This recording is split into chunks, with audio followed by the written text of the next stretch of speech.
좋은 아침입니다. 서차원 목사입니다. 새로운 9월의 시작입니다. 9월 한 달도 성경 말씀과 함께 하나님을 바라보는 복된 날 되기를 축복합니다. 어제 말씀에서 베드로후서는 신앙인들이 이미 진리 위에 서 있다고 말씀하셨습니다. 이미 서 있는 그 진리 위에서 거짓 교사들로 인해 실족하는 일이 없도록 바른 가르침으로 거듭 일깨우겠다고 말씀하셨습니다. 오늘 본문은 베드로후서 1장 14절로 15절까지의 말씀입니다. 함께 한 목소리로 읽겠습니다. 이는 우리 주 예수 그리스도께서 내게 지시하신 것 같이 나도 나의 장막을 벗어날 것이 임박한 줄을 알미라. 내가 힘써 너희로 하여금 내가 떠난 후에라도 어느 때나 이런 것을 생각나게 하려 하노라. 아멘. 베드로가 자신의 죽음이 임박한 것을 아는 이유는 예수님께서 이미 말씀하셨기 때문입니다. 그래서 14절에 이는 우리 주 예수 그리스도께서 내게 지시한 것 같이 나도 나의 장막을 벗어날 것이 임박한 줄을 알미라. 아멘. 이렇게 말씀하셨습니다. 예수님께서 베드로의 죽음을 언급하신 장면은 요한복음 21장 18절로 19절에 있습니다. 내가 진실로 진실로 내게 이르노니 내가 젊어서는 스스로 띠띠고 원하는 곳으로 다녔거니와 늙어서는 내 팔을 벌리리니 남이 내게 띠띠우고 원하지 아니하는 곳으로 데려가리라. 이 말씀을 하심은 베드로가 어떠한 죽음으로 하나님께 영광을 돌릴 것을 가리키심이로라. 이 말씀을 하시고 베드로에게 이르시되 나를 따르라 하시니. 아멘. 예수님은 부활하신 후에 베드로를 다시 만나셨습니다. 그때 예수님은 베드로가 어떻게 죽게 될지를 예언하시며 당신을 따르라고 말씀하셨습니다.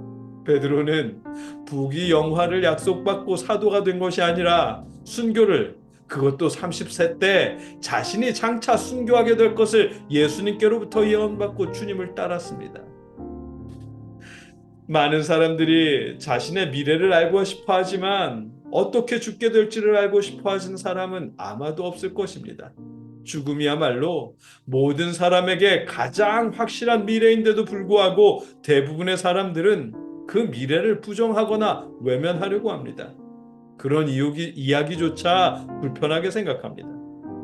이런 불편한 이야기를 이른 새벽부터 입에 담고 있으니 들으시는 여러분도 불편하실 테고 말씀을 전하는 저도 사실은 조금 불편합니다. 그런데 베드로는 그 불편한 자신의 죽음에 대한 예언을 30대 때 이미 들었습니다. 그것도 다른 누구도 아닌 하나님의 아들 예수님께로부터 직접 들었습니다. 어떤 느낌이었을까요? 생각해 보세요. 한창 때인 30대 때 자신이 장차 어떻게 죽게 될지에 대한 예언을 듣게 되었습니다. 그 예언에서 긍정적인 부분을 굳이 찾아보자면 젊어서는 맘 놓고 돌아다닐 만큼 무사할 것이라는 부분이지만 거기까지만 긍정적입니다. 말년에는 누군가에게 끌려가서 죽임을 당하게 될 것이랍니다. 이런 예언을 들었다면 어떤 느낌일까요?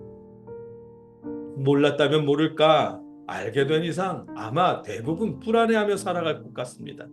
주변 사람들 중에 누가 자신을 잡아서 끌고 갈지 주변 사람들을 의심하게 될 것 같습니다. 나이가 들어가면 들어갈수록, 시간이 가까워지면 가까워질수록 점점 더 어느 놈이 나를 고발할까, 어떤 놈이 나를 잡아갈까라는 생각에 솔직히 제정신으로 살기 어려울 것 같습니다. 그런 두려움에 사느니 차라리 주님의 사도가 되지 않으면 될 것도 같습니다. 베드로는 그러나 자신의 죽음에 대한 예언이 예수님의 종 그리스도의 사도로 확신을 가지고 살아가게 된 계기였습니다. 베드로는 불안해하거나 주변 사람들을 의심하는 대신에 시간이 가까워질수록 오히려 더욱 열심히 예수님의 가르침을 전했습니다. 15절입니다. 내가 힘써 너희로 하여금 내가 떠난 후에라도 어느 때나 이런 것을 생각나게 하려 하노라. 아멘. 베드로는 그 날이 임박했음을 알고 당신이 떠난 후에 남겨질 성도들을 위해 그들이 주님의 가르침을 기억할 수 있도록 계속해서 말씀을 전해주셨습니다. 예수님을 직접 목격했던 베드로이기에 자신이야말로 거짓 교사들의 거짓 가르침으로부터 성도들을 지켜줄 수 있는 사람인 것을 확신한 것이고, 그래서 죽음이 가까워올수록 더욱 열심히 거듭해가며 주님의 가르침을 전한 것입니다. 그것이 거짓 교사들이 창궐하는 시대에 남겨질 성도들을 위한 최고의 선물이기 때문입니다. 그들이 거짓 교사의 미혹당에 실족하지 않고 끝까지 주님의 가르침을 기억하며 그 나라에 갈 수 있도록 베드로가 전해줄 수 있는 최고의 선물이기 때문입니다. 오늘 본문을 통해 알게 하시는 말씀입니다. 우리 모두에게도 사실 언급하는 것이 편하지는 않지만 확실하게 정해진 미래가 있습니다. 그때를 위해 우리가 자녀들에게 남겨줄 최고의 선물이 있다면 그것은 주님의 바른 가르침일 것입니다.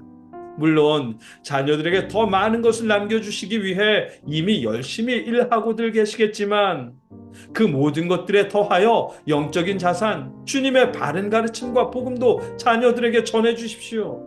그것이 우리가 자녀들을 위해 줄 수 있는 최고의 선물입니다. 여러분과 제가 바른 복음에 굳게 서서 그 가르침을 자녀들에게, 이웃에게 전할 수 있기를, 최고의 선물을 남겨줄 수 있기를 주님의 이름으로 축복합니다. 함께 기도하겠습니다.